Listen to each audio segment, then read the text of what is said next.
I think that you'll come away from the end of today with maybe a new lens and a new perspective on where you might be able to find innovation in healthcare that can help you improve the care of the quality of care that you provide to the patients that you serve in your organizations. I'm Markel Giorgio. I'm an advisor with the Copper Development Association, and I've gotten a lot of questions about how did a physician become involved with the Copper Association, and so just in 30 seconds of background, would like to explain that a little bit because I think that it's relevant here. There's innovation in healthcare. There's innovation that can be brought to healthcare from outside of the traditional healthcare industry, and I hope that that's something that you really hear this evening. So in Harold's comments earlier, he talked about the impact of antimicrobial copper on hospital-acquired infections. It's the metals industry that has a very important innovation to bring to healthcare. And our special speaker tonight is another excellent example of how an outside industry, in this case the design and architectural industry, can make a significant difference in healthcare as well. So I have the privilege of introducing our speaker this evening. As Harold told you earlier, it's Michael Graves, the very renowned architect and designer. Michael has been at the forefront of architecture and design since 1964. He's designed over 300 buildings, over 2,000 products, and so many of us know him, and he's a household name because of the over 100 products that he designed in his partnership with Target Corporation. But he's also had relationships with other organizations as well, including the Disney Corporation and so many others. And I'm sure that many of us have products that he's designed in our home. He's gotten many, many awards. To list them would take way longer than we have this evening, but I'll point out that he got the National Medal of Arts Award awarded to him by President Bill Clinton. But in 2003, Michael Graves' life changed a bit. It took a turn. And he developed an infection that turned into a spinal cord infection that paralyzed him from the waist down. As significant as an event as that was, what was really remarkable about Michael Graves is that nothing really got in his way. And while he was still in rehabilitation in a facility, I believe it was his third facility, he was already thinking of ways that design and architecture could improve healthcare and the patient experience. And I was looking up some articles about Michael, and there was a New York Times reporter who was interviewing him and asked him when he was going to design a new wheelchair, and Michael responded, "Everyone around here asks me if I'm going to design a wheelchair, but what about the stupid room?" It was only 7 years later, in 2010, when Michael Graves was named one of the top 25 most influential people in healthcare design. It is my great pleasure to introduce Michael Graves. I'm absolutely passionate about what I'm going to talk about tonight, and I hope that comes across. Well, as was just said, I was happily doing my practice in architecture and design, and I was going around the world in various countries for work that we had there, and I contracted a sinus cold that I couldn't get rid of, sinus. And it was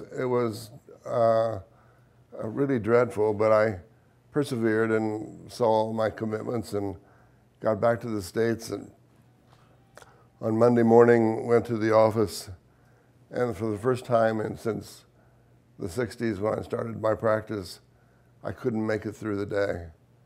I took myself to the hospital, and the next morning I woke up after no sleep, of course, but the next morning I was paralyzed from the upper chest down, T68.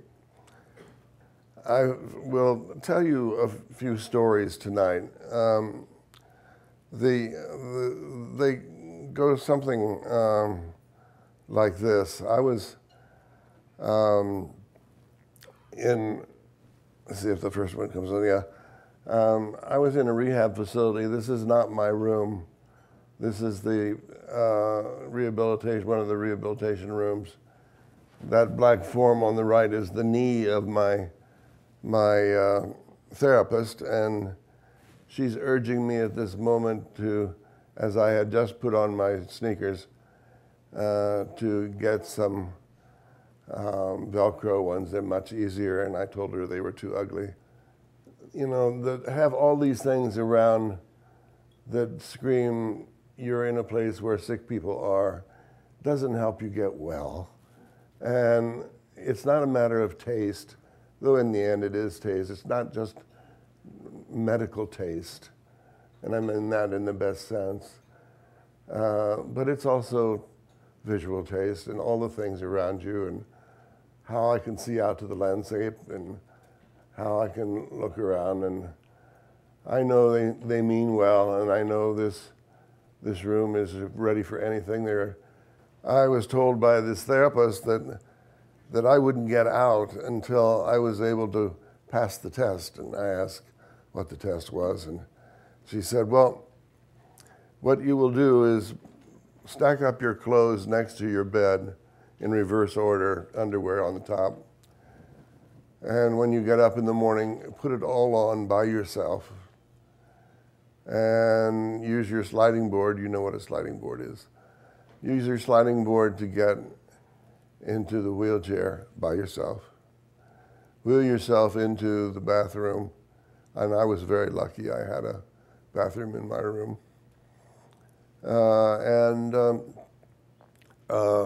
Go about your morning routine with brushing your teeth and combing your hair, and I had hair then, and shaving and doing whatever you do. And I told her I couldn't wait, and the next morning I did do that. And I got my clothes on. I was feeling very self-empowered, and was very pleased with the whole affair, and I was getting out, and I was going to get back to work, even though my office would come daily to bring me projects to look at and to tweak and to talk about and so on. And I got into the chair and rolled into the bathroom, and I looked at the wall on the other side. The sink was in front of me, and the mirror was up there. It was for all of you standing. And I said to myself, aha, I know who designed this bathroom. Experts. You've got to be very, very careful. Those of you who hire architects and are in the position that the doctor who was seeing me was in, when he told me when I first got there that they were so pleased they raised $40 million and they were going to add on to their hospital and their rehabilitation center. And this is one of the best in the country. And so I thought, all right, well, the mirror, I can't see the mirror, but that's all right. I've got no hair to comb anyway. And I reached for the cold water to brush my teeth. And my paralysis happens here, so I really don't have all of this to bend forward. And this is about it and for me. And so I couldn't reach the cold water and out of reach. And I then thought, well, maybe I could shave and reach for the hot water and out of reach. Experts, remember our experts, friends, architects, not too smart. Then I thought, well, at least I can shave tomorrow. I'll have somebody from my office bring an electric razor. Better find out where I plug it in. It was down on next to the floor, on the wall, but on the sill, out of reach. And just at that moment, I was backing out. I couldn't do anything. All my self-empowerment was out the window. I felt like shit and thought, come on, this is hopeless. And just at that time, my doctor came in for his rounds. And I said, "Oh, I'm so happy you're here." "Why is that?" he said. And I said, "Well, because this morning I want to take my 10 or 12 minutes and let it be mine." And he said, "All right, what do you want me to do?" He said, I said, "Well, go out in the hallway where there are a lot of unused wheelchairs and get in one and roll yourself in here." And he did. And I said, "Now take yourself into the bathroom." And he did, begrudgingly, but like a good sport, he did it.